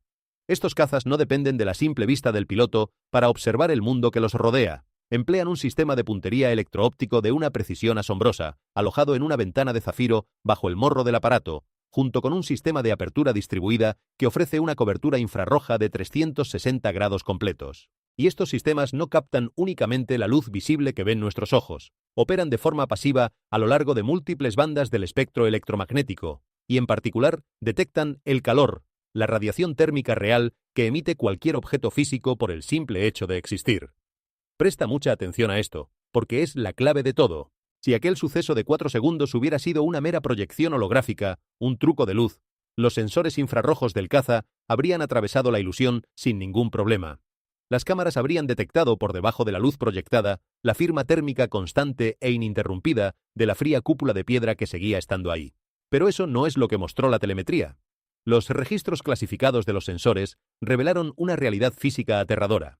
Durante aquellos 4 segundos, la firma térmica de la antigua cúpula se apagó por completo, desapareció del espectro infrarrojo entera, y el cálculo del ángulo del frente de onda demostró que la fuente física de la luz y del calor no era ningún haz proyectado desde un satélite en órbita. La fuente descansaba, sólida y maciza, sobre la roca misma del monte. El calor era real, la masa era real, la estructura estaba físicamente allí. Durante 4 segundos, las leyes de conservación de la masa y de la energía quedaron suspendidas sobre el pedazo de tierra más disputado de todo el planeta. Y eso, amigo mío, ninguna teoría del holograma lo puede explicar. Detente a pensar en la enormidad de esa frase, porque es fácil dejarla pasar como si fuera una más. Las leyes de conservación de la masa y de la energía son de los pilares más sólidos de toda la ciencia. Nos dicen que la materia no aparece ni desaparece de la nada, que el universo lleva una contabilidad perfecta en la que nunca falta ni sobra nada. Sobre esas leyes se ha construido la física entera, la química, la ingeniería, la tecnología que sostiene nuestra civilización. Cuestionarlas es cuestionar los cimientos mismos del mundo moderno.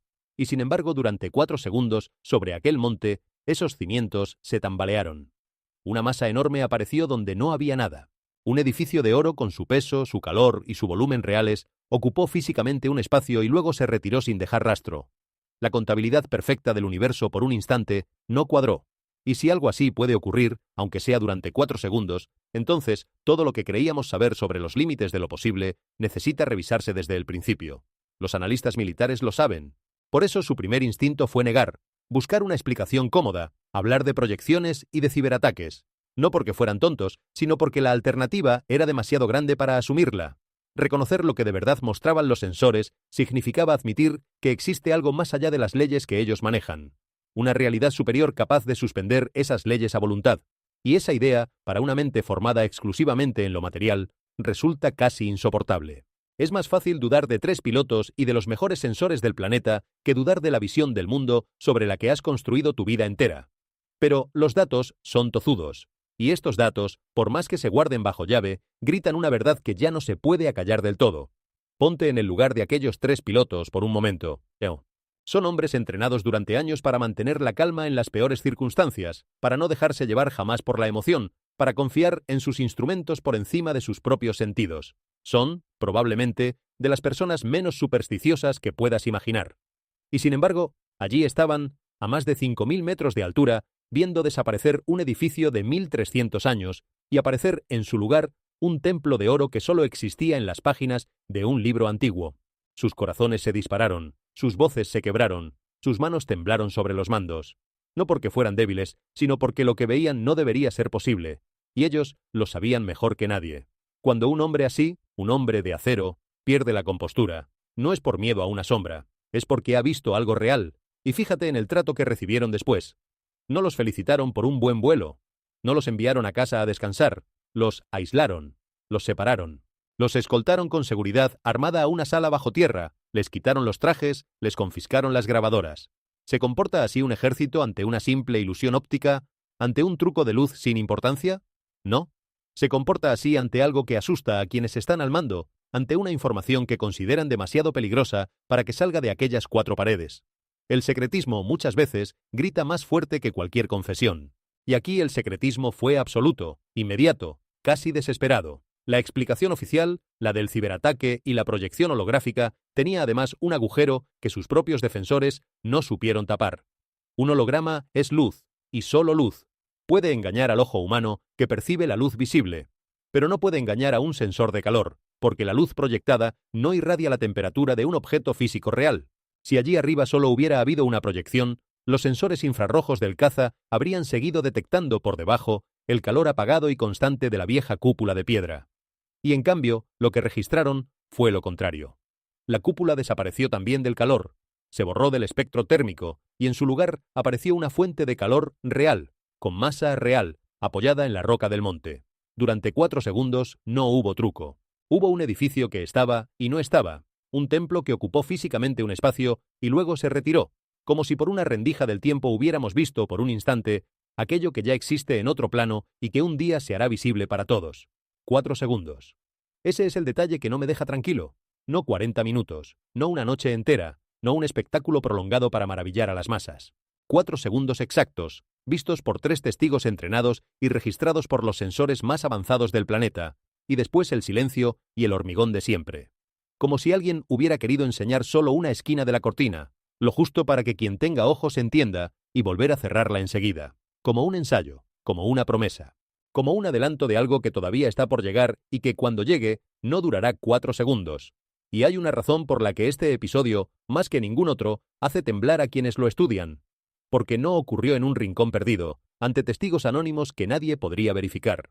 Ocurrió sobre el lugar más vigilado, más disputado y más cargado de significado del planeta, ante 3 oficiales entrenados y ante los sensores de las aeronaves más avanzadas jamás construidas. No hay un testimonio más fiable que ese.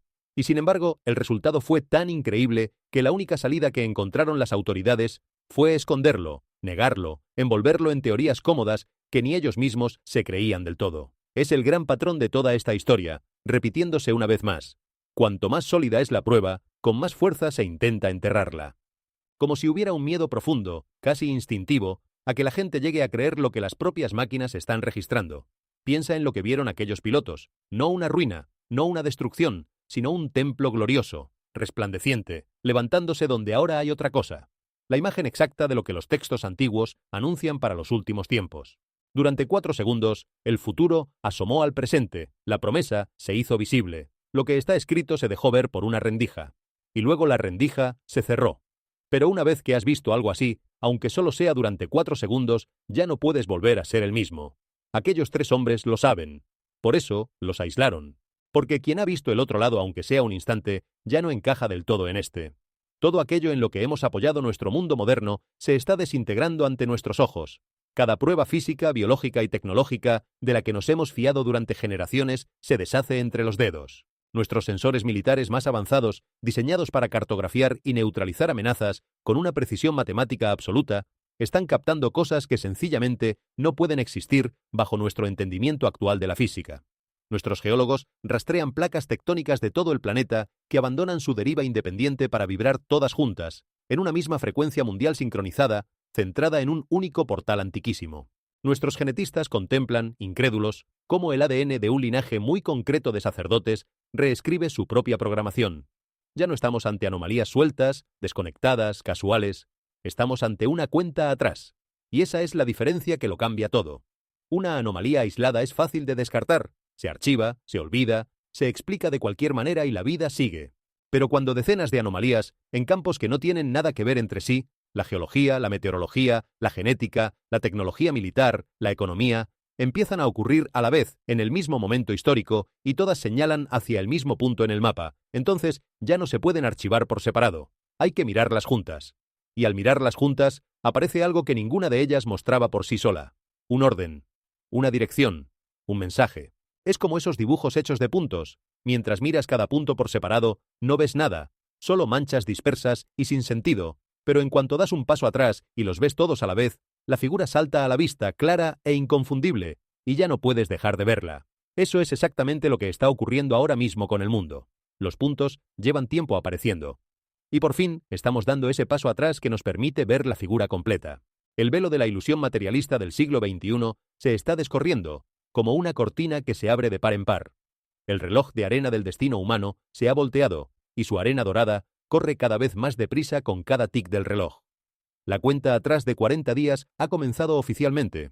Y ese número 40 tampoco es casual, porque quien conozca los relatos antiguos sabe que el 40 aparece una y otra vez como el tiempo de la prueba, de la preparación, de la transformación.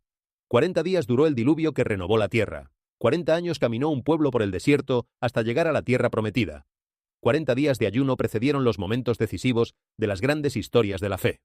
El 40 es siempre el umbral entre lo que fue y lo que será, el puente que hay que cruzar antes de que todo cambie. Y ahora ese mismo número vuelve a aparecer, marcando el tiempo que nos separa de algo que ni los científicos ni los gobiernos saben cómo nombrar.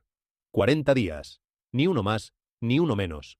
Como si la cuenta estuviera escrita desde hace mucho y solo ahora empezáramos a leerla. Hemos llegado al punto de no retorno. Las pruebas ya no son un puñado de rarezas aisladas y extrañas. Son un patrón global, unificado, imposible de ignorar por más tiempo. Hemos puesto sobre la mesa toda la evidencia concreta, física y digital. Repasémosla juntos. Fuimos testigos de los bloques de piedra de la puerta oriental respirando, dilatándose y contrayéndose a un ritmo imposible, sin ninguna fuente de calor que lo justifique. Examinamos ese latido acústico de 72 pulsaciones por minuto que vibra desde los cimientos subterráneos de la puerta, un número que coincide con exactitud tanto con la fisiología humana como con los nombres sagrados del Creador. Vimos el cumplimiento literal y devastador de la profecía de Zacarías en esa grieta estructural que corre de este a oeste, atravesando el Monte de los Olivos. Presenciamos la desconcertante sincronización global de las líneas de falla, todas zumbando en una única frecuencia unificada que apunta directamente a las coordenadas de Jerusalén. Y vimos incluso cómo los sistemas de inteligencia artificial que gobiernan los mercados financieros, esos algoritmos fríos y sin alma que mueven el dinero del mundo, colapsaron por su cuenta, cada uno por separado, y declararon un punto final, un alto absoluto para los modelos económicos humanos, dentro de exactamente 40 días. Máquinas que no creen en nada, que solo entienden de números y probabilidades, coincidieron todas en la misma fecha, como si hubieran leído en los datos algo que ningún humano les había programado para ver. La ciencia dominante se afana desesperadamente en encontrar racionalizaciones separadas para cada pieza aislada del rompecabezas.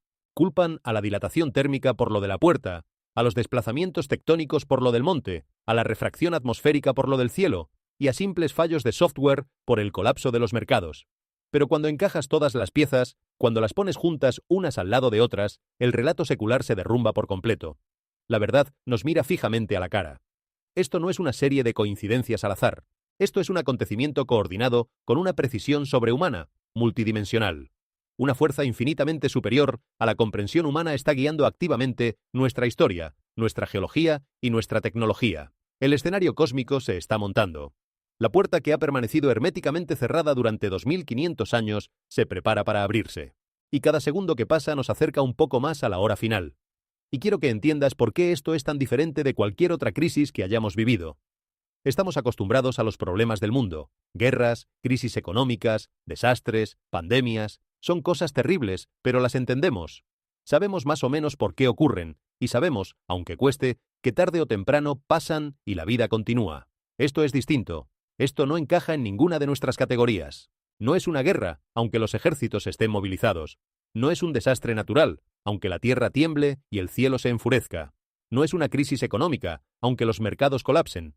Es todas esas cosas a la vez, y ninguna de ellas, porque detrás de todas late un mismo pulso, un mismo propósito, una misma dirección, la puerta antigua de Jerusalén y la hora de su apertura. Cuando los sucesos del mundo dejan de ser hechos aislados y empiezan a formar un dibujo, un patrón con sentido, es que ya no estamos ante el azar. Estamos ante una intención. Y una intención implica que hay alguien detrás. Los antiguos lo llamaban el Día del Señor, y hablaban de él con una mezcla de temor reverente y de esperanza ardiente. Temor porque sabían que sería un día en que todo lo falso se derrumbaría, en que las máscaras caerían y la verdad quedaría al desnudo, sin adornos ni excusas. Y esperanza porque sabían también que ese mismo día sería el amanecer de algo nuevo, la restauración de todo lo que se había roto, el cumplimiento de una promesa hecha desde el principio de los tiempos.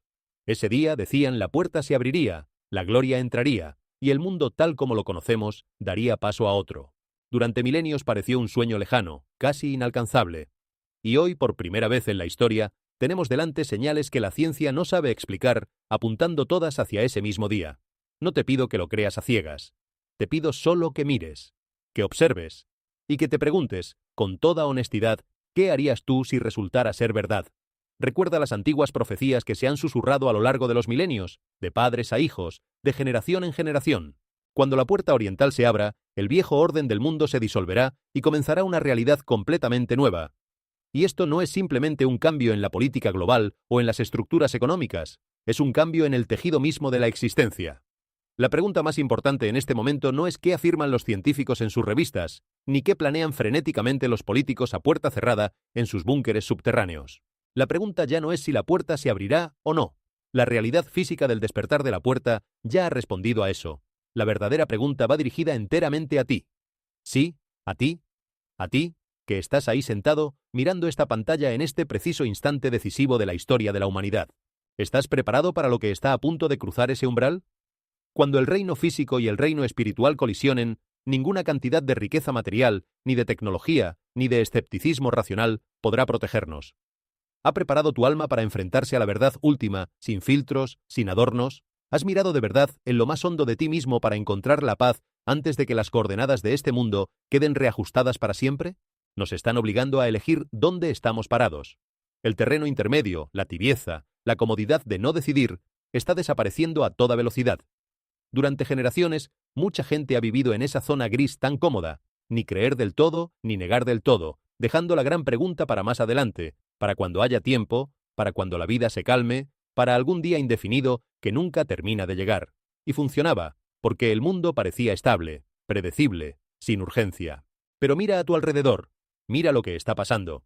La estabilidad se resquebraja, lo predecible se vuelve imposible, y ese algún día, al que tantos aplazaban su decisión, se ha convertido de repente en hoy. Las señales no esperan a que estemos listos. La puerta no va a preguntar si nos viene bien antes de abrirse. Y cuando lo inevitable llegue, no habrá tiempo de correr a decidir a última hora de qué lado queremos estar. La decisión hay que tomarla antes, con calma, con el corazón despierto, mientras todavía se puede. Piénsalo de esta manera. Toda tu vida has acumulado cosas, conocimientos, posesiones, planes, seguridades. Has confiado en tu inteligencia para entender el mundo, en tu dinero para protegerte de los golpes, en tu trabajo para darte un lugar, en la ciencia para explicarlo todo. Y no está mal tener esas cosas. Pero pregúntate con sinceridad. Si mañana el reino visible y el invisible chocaran de frente, como parece que está a punto de ocurrir, ¿cuál de todas esas seguridades te sostendría? ¿Te salvaría tu cuenta bancaria de aquel granizo que caía del cielo despejado? ¿Te protegería tu escepticismo de una piedra que respira? ¿Te daría paz tu inteligencia frente a una trompeta que suena desde todas partes a la vez? Hay un tipo de tormenta ante la que ningún refugio material sirve de nada. Y ante esa tormenta lo único que de verdad importa es dónde está anclada tu alma. No te estoy pidiendo que tengas miedo. El miedo paraliza, y no es eso lo que necesitas. Te estoy pidiendo que despiertes, que mires las señales con los ojos abiertos y el corazón honesto, que dejes de aplazar lo único que no admite aplazamiento, porque una cosa es segura. Cuando todo esto termine de desplegarse, nadie deseará haber dedicado su última oportunidad a demostrar que no pasaba nada. Nosotros nos comprometemos a traerte la verdad tal y como se va desplegando, cruda y sin censura. Pulsa el botón de suscribirte ahora mismo y activa todas las notificaciones. No te pierdas nuestra próxima actualización urgente en el mismo segundo en que el reloj de la cuenta atrás alcance su siguiente umbral crítico. A medida que los sistemas físicos sigan alineándose, nosotros estaremos aquí para traducir los datos y darles sentido. Pero antes de cerrar esta transmisión, hay un último detalle escalofriante que no hemos tenido tiempo de desvelar del todo hoy.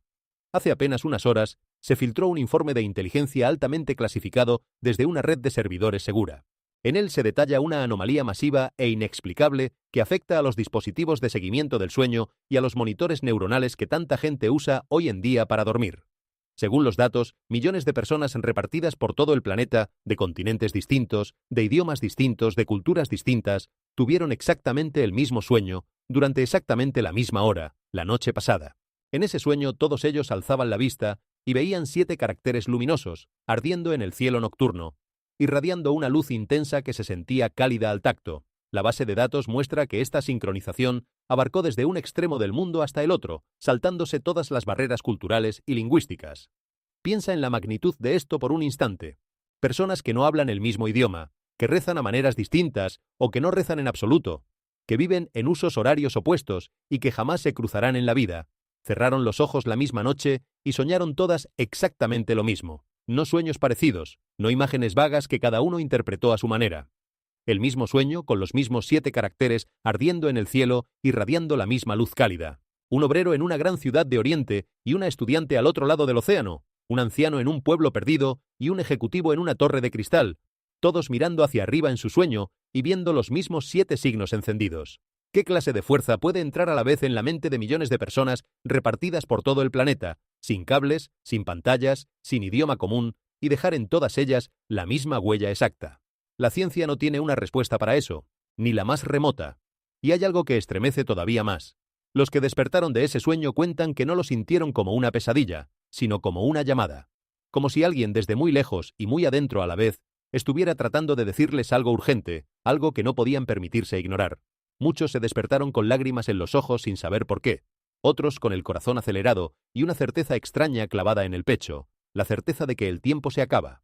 7 caracteres, 7 signos de fuego. El 7, de nuevo, ese número de lo completo, de lo consumado, de aquello que llega a su plenitud.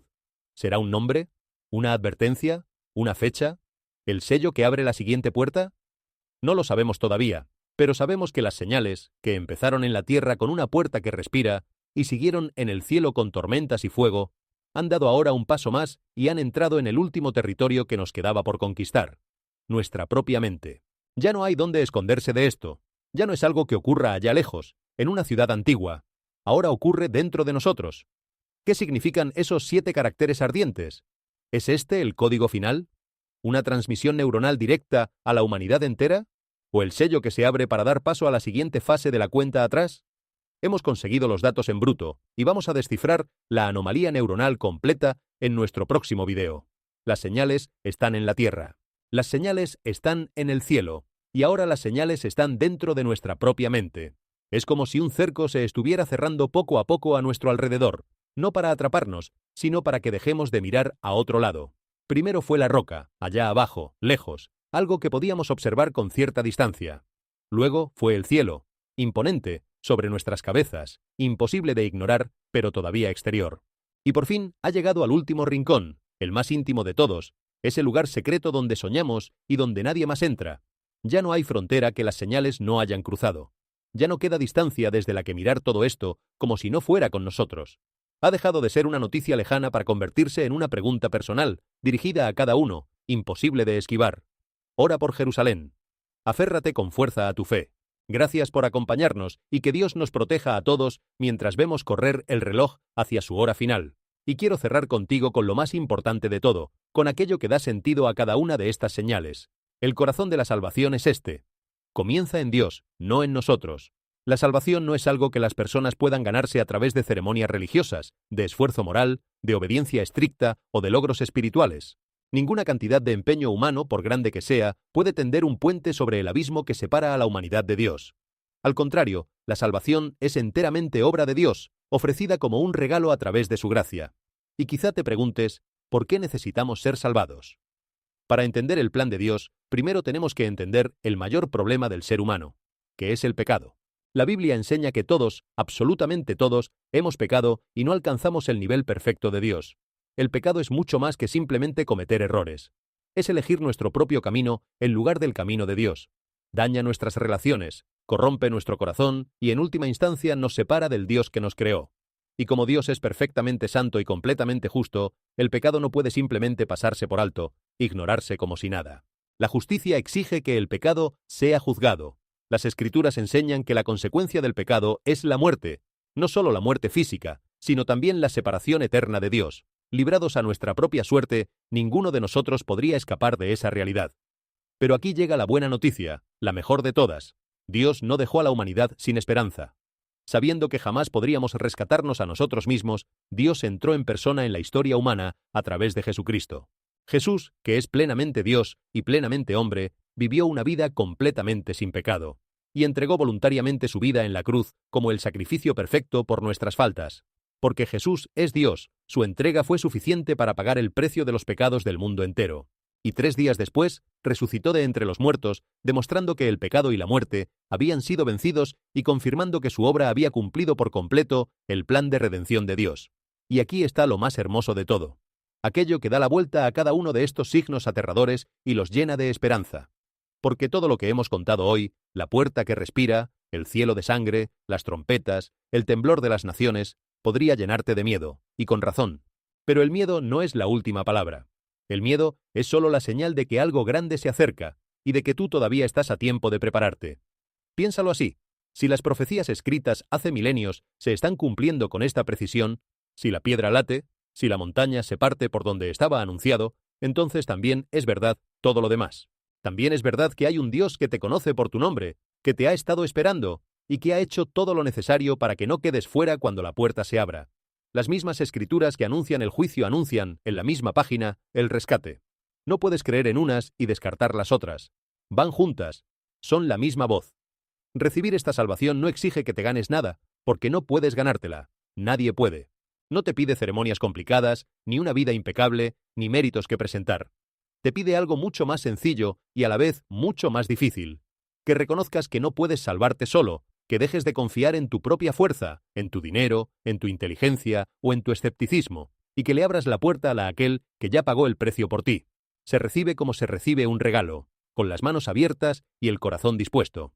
Basta con volverte a Él de verdad, con creer que Jesús murió y resucitó por ti, y con pedirle que entre en tu vida y la haga nueva. Ese es el momento en que todo cambia. Ese es el verdadero punto de no retorno, el único que importa de verdad. Y quiero decirte esto con toda la seriedad de la que soy capaz. No dejes esa decisión para mañana. Ninguno de nosotros tiene garantizado el mañana, y menos aún en tiempos como estos, con las señales multiplicándose y el reloj corriendo. Mientras la puerta física de Jerusalén se prepara para abrirse, hay otra puerta, mucho más cercana, que solo tú puedes abrir. La puerta de tu propio corazón. Nadie puede cruzarla por ti. Ni tu familia, ni tu iglesia, ni tus buenas obras.